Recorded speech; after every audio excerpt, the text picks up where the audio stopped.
it's Nate from Caribou, and you're watching Musicorama TV. Yeah, I used to be called Manitoba. I released 2 albums under the name Manitoba. And then there's this guy from New York City who was in a band called The Dictators, and his went under the name Handsome Dick Manitoba. And even though Manitoba is like the name of a province in Canada, it seems ridiculous that somebody could lay claim to it exclusively.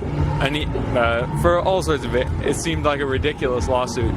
But I learned about U.S. law very quickly, and that it's not the most reasonable thing that determines. It's more about who has the money to pay the lawyer and all those kind of things. So in the end, I just came to terms with the fact that I had to change the name and moved on. And to be honest, it seemed like it was going to be incredibly frustrating, but it hasn't. I mean, I don't even notice that it's kind of slowed things down or anything.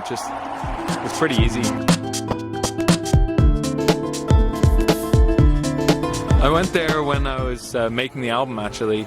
I recorded in this really crappy little room in my apartment, and I kind of imagined this kind of romantic place, and you know, in the mountains, and/or it just seemed to fit the music that I was making in this kind of space in my head. When I got there, it kind of was, and it wasn't what I expected. Of course, there were the beautiful Pyrenees and very historic place, very a special place, but also it's been kind of flooded by tourism and flooded by kind of, I don't know, souvenir shops and stuff. So it kind of wasn't exactly what I expected.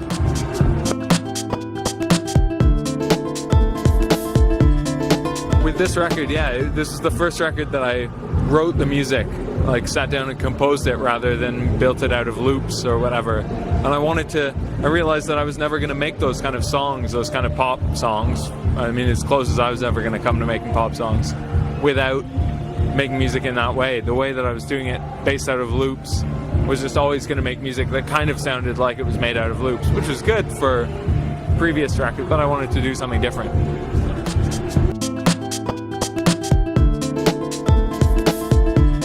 I think I spend a lot more time than maybe people in a band do messing around with kind of dead ends. You know, I'll work on a track for a whole day, and the next day I'll wake up and I'll listen to it, and I think that sounds totally different than I did yesterday, and I don't like it at all anymore.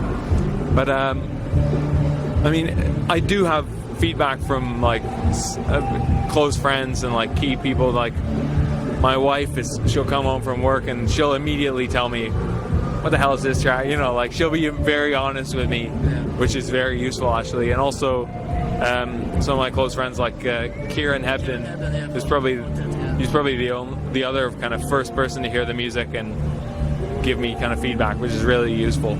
I mean, I think it's a question of I'd get there in the end, but there's this period of things you can't hear things properly until you have a bit of distance from them.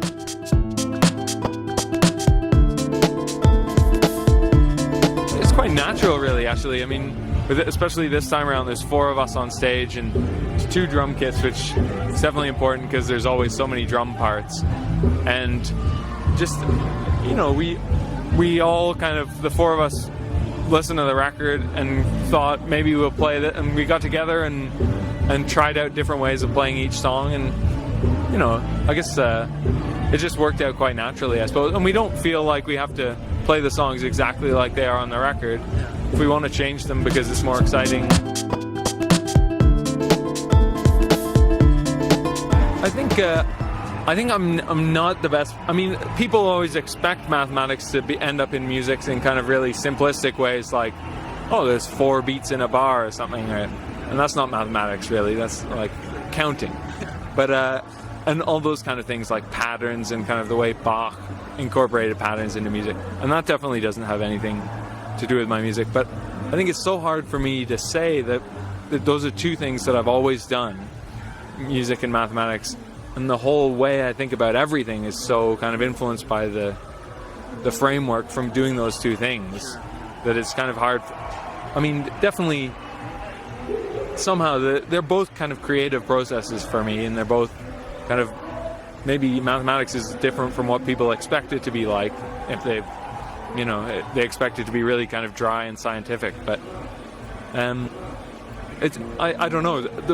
They've just been the two things that have always really kind of jumped out at me and really appealed to me as these kind of very abstract kind of, but all, yeah, kind of pursuits, I guess.